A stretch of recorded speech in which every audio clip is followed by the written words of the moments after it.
Good morning students. B Ed second year अर्थात B Ed द्वितीय वर्ष paper 10th creating and inclusive education, एक समावेशी शिक्षा का निर्माण। इसके अंतर्गत हम सेकेंड यूनिट इकाई 2 में हम पढ़ेंगे due to the problematic behaviour of child, बालक के समस्यात्मक व्यवहार के कारण को जानेंगे। The followings are the reasons for the problematic behaviour of child. समस्यात्मक बालक के व्यवहार के प्रमुख कारण निम्नलिखित हैं। Heredity, by inheritance the child suffers from inferiority complex due to brain failure, gland disorder, etc., which cause him to behave unevenly। अर्थात आनुवांशिकता कारण वंशानुक्रम से बालक बुद्धि, दौर्बल्य, ग्रंथि विकार आदि अक्षमताएं लेकर हीन भावना का शिकार होता है, जिससे वह असामान्य व्यवहार करने लगता है। इस कारण बालक में ये आनुवांशिकता के कारण ही होता है। सेकंड पॉइंट आता है आपका wisdom. The behaviour of children whose IQ is very high और is very less sometimes becomes problematic.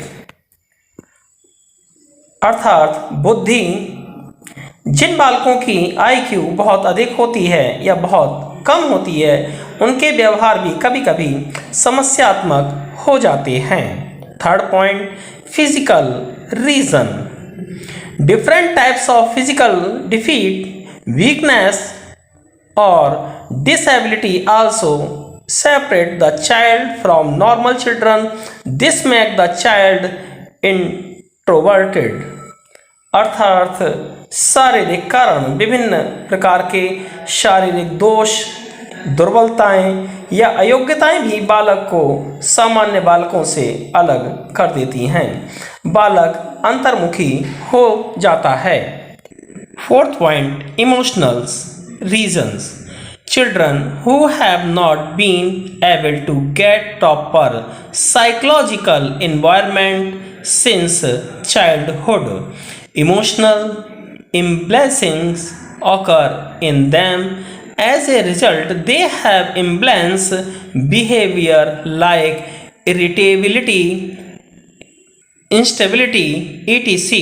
अर्थात संवेगात्मक कारण, जिन बालकों को बाल्यकाल से ही उचित मनोवैज्ञानिक वातावरण नहीं मिल पाता है, उनमें भावनात्मक असंतुलन उत्पन्न हो जाता है।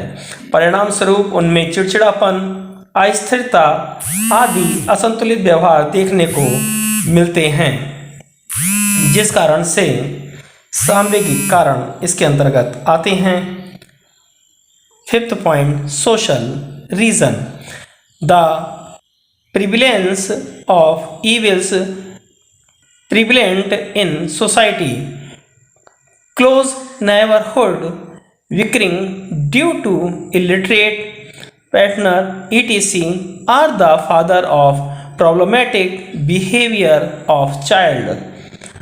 सामाजिक कारण, समाज में प्रचलित कुरीतियाँ, पास पड़ोस का कलहपूर्ण वातावरण, अशिक्षित संगी साथी आदि कारण भी समस्यात्मक व्यवहार के जनक होते हैं।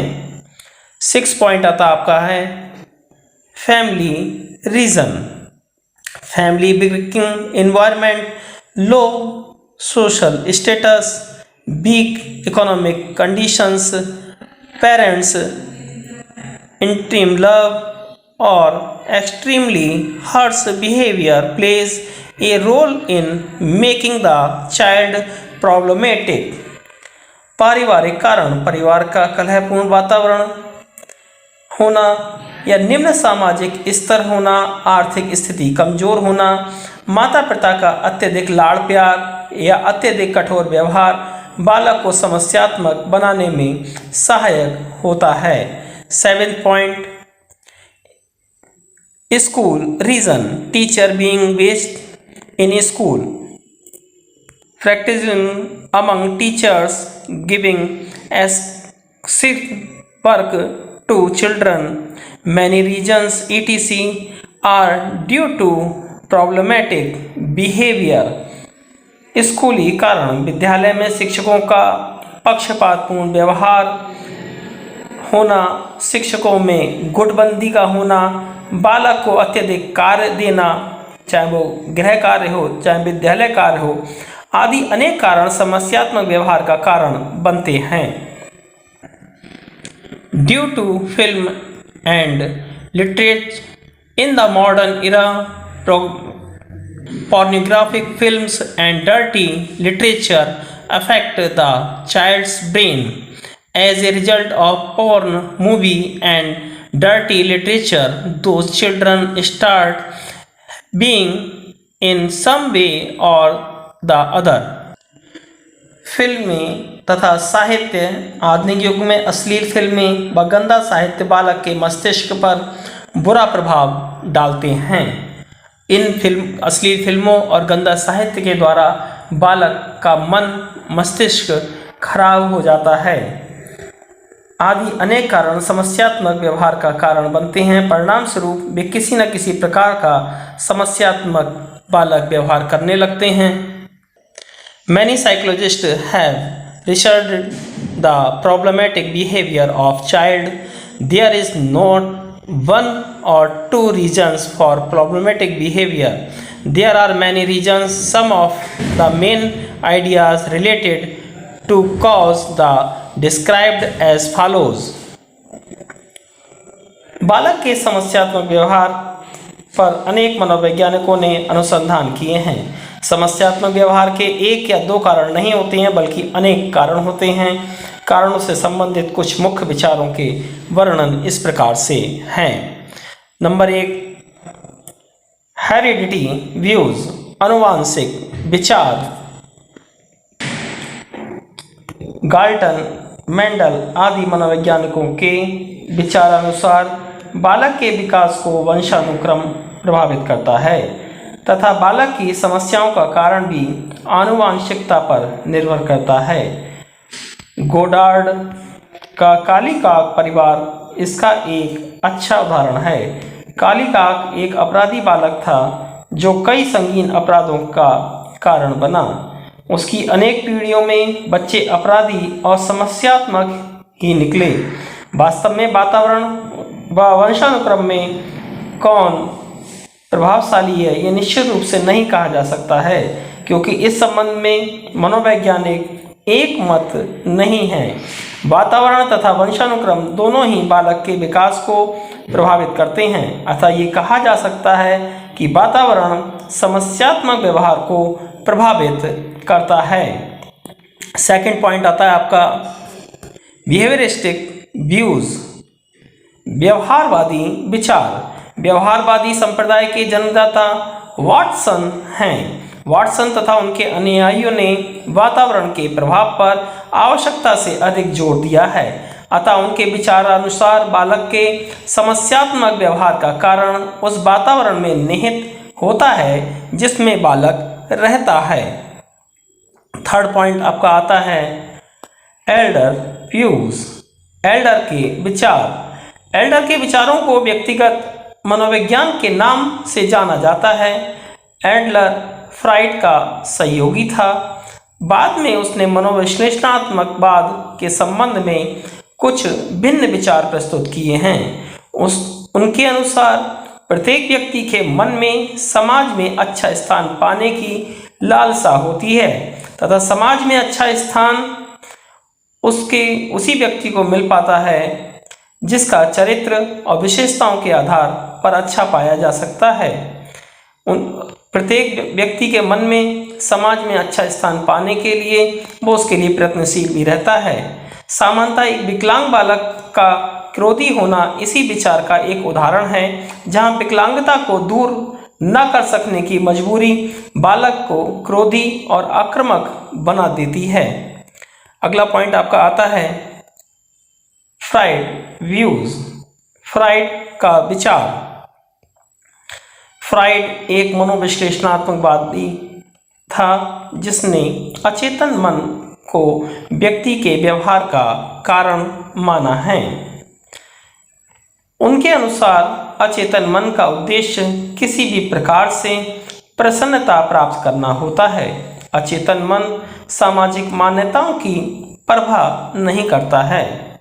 मन का ही एक भाग नैतिक मन, जिसको सुपर ईगो कहते हैं, नैतिक मन अचेतन मन की अवांछित इच्छाओं की पूर्ति पर अंकुश लगाता है।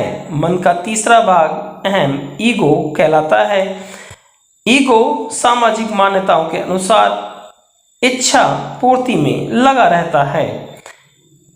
अहम पर नैतिक मन नियंत्रण बनाए रखता है। इस प्रकार इदम, अहम और नैतिक मन में द्वंद्व भी चलता रहता है। यदि इस द्वंद्व का समाधान सुचारू रूप से नहीं हो पाता है तो बालक अनेकानेक भावना ग्रंथियों से ग्रसित हो जाता है। ये भावना ग्रंथियां ही बालक के समस्यात्मक व्यवहार का कारण बनती हैं। वास्तव में ये विचार असामान्य बच्चों पर अधिक व्यवहारिक होता है।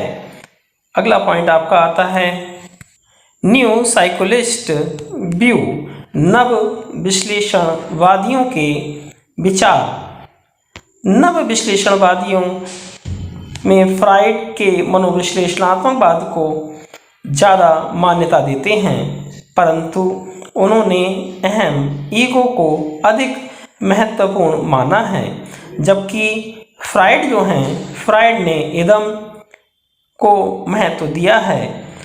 हार्नी, फॉर्म आदि नव विश्लेषणवादियों के अनुसार समस्यात्मक व्यवहार के निम्नलिखित कारण बताए हैं, जिसमें नंबर 1 दोषपूर्ण आदतें, यानी कि बालक के अंदर जो गंदी आदतें होती हैं जिनको हम दोषपूर्ण आदत मानते हैं, उन आदतों के कारण बालक समस्यात्मक बालक बनता है। दूसरा आपका बताया है पारस्परिक संबंधों का अभाव, आपस में पारस्परिक संबंध सही नहीं होते हैं, उस कारण से बालक समस्यात्मक बालक बनता है। ये दो कारण ही समस्त समस्यात्मक व्यवहार का कारण नहीं होते हैं, क्योंकि इन विचारों में समस्यात्मक व्यवहार के कारणों को पूर्ण रूप से कोई स्पष्ट नहीं करता है। अतः ये कहा जा सकता है कि बालक में स्थिति, परिवेश, मानसिक स्थिति तथा आवश्यकता अनुसार विभिन्न विचार क्रियाशील होते हैं। Thanks for watching. धन्यवाद।